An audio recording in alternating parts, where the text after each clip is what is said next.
মাদকের চাইতেও বিষাক্ত হলো জামাত শিবির। সবাই বলেন নাউজুবিল্লাহ।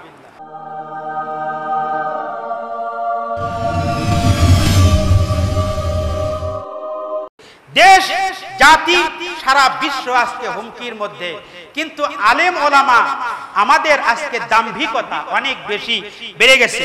মাওলানা দিলওয়ার হুসাইন সাইফি নামক একজন, আল্লাহ পাকের আমি সম্মান দিয়েই বলি, বয়োজ্যেষ্ঠ মুরব্বী একজন আলেম, তিনি বলেছিলেন যে যারা সাইদির মুক্তি চায় তারা আলেম নয়। সবাই বলেন নাউজুবিল্লাহ।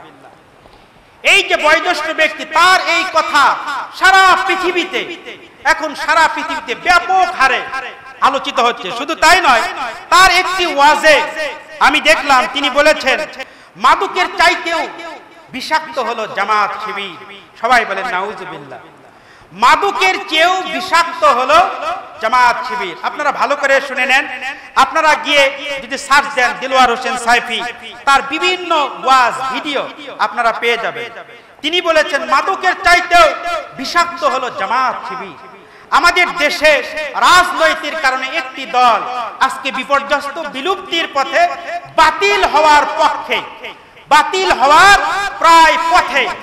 কথাবার্তা আমার এই জাতির কাছে আমার উদাত্ত আহ্বান হলো, মাদককে আল্লাহ রাব্বুল আলামিন হারাম ঘোষণা করেছেন। ইসলামে মাদককে হারাম ঘোষণা করা হয়েছে। মাদক উৎপাদন করা, এটা বাজারজাত করা, এটা বিক্রি করা, এটা বহন করা, এটা পরিবেশন করা, এটা ভোগ করা, মাদকের সঙ্গে যত ধরনের লোকজন জড়িত সকলের উপরে আল্লাহ রাব্বুল আলামিনের লানত। এটা ইসলামে একটা স্বীকৃত হারাম জিনিস। তাহলে যারা জামাত আর শিবিরের সঙ্গে যারা জড়িত, তারা কি মাদকের চাইতেও বেশি হারাম? কথা তো এইরকমই বোঝায়, মাদকের চাইতেও বেশি হারাম। আমি গত জুমাও বলেছিলাম, আকীদাগত বিষয়ে, বিশ্বাসগত বিষয়ে আলেমদের মধ্যে এমন কিছু কিছু তীব্র নিন্দা, এমন কিছু বাদানুবাদ, এমন কিছু অশ্লীল ভাষা তারা প্রয়োগ করে, যেই ভাষা এই ঘর, এই মসজিদের মধ্যে বর্ণনা করা সম্ভব নয়। আমি যতদূর জানি বাংলাদেশে যতগুলো রাজনৈতিক দল আছে, তার মধ্যে এই জামাত ইসলাম যারা করে, জামাতের যারা কর্মী, তাদের একটা রিপোর্ট বই লিখতে হয়। দৈনিক কয় ওয়াক্ত নামাজ জামাতের সাথে আদায় করলে এটা লিখতে হয়। এরপরে জামাতে নামাজ আদায় হয়নি, কাজা হয়ে গেছে, এটা লিখতে হয়। আল্লাহর কালাম কয়টা আয়াত তেলাওয়াত করলো, তাফসীর পড়েছে কিনা এগুলো লিখতে হয়। হাদিস পড়েছে কিনা এগুলো লিখতে হয়। নবী রাসূলগণের জীবনী, ইসলামী সাহিত্য পড়েছে কিনা এটা লিখতে হয়। দাওয়াতি কাজ করেছে কিনা এটা লিখতে হয়। আর শিবিরের একই কাজ।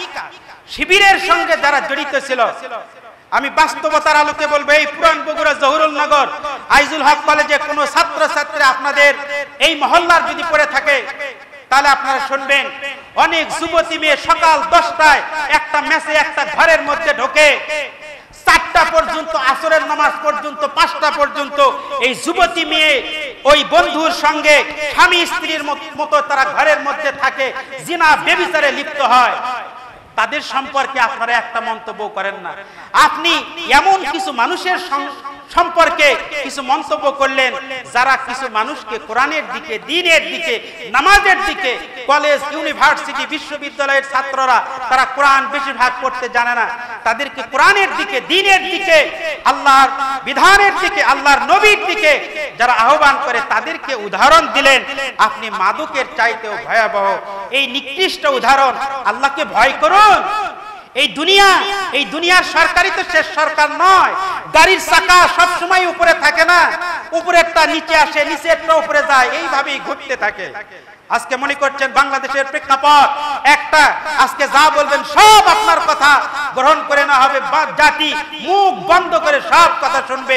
আল্লাহ রাব্বুল আলামিনের কাছে ইয়াউমাল মাহশারে, যখন হাসরের ময়দানে যখন আপনি উপস্থিত হবেন, আপনাকে জাররা জাররা কথার হিসাব দিতে হবে। এই কথার সঙ্গে মিলিয়ে সেই দিন ফরিদউদ্দিন মাসুদ 2016 সালে সেই একই কথা বলেছিল, যেই দেশে জামাত ইসলাম আছে, শিবির আছে, সেই দেশে আর আইএসের দরকার নাই।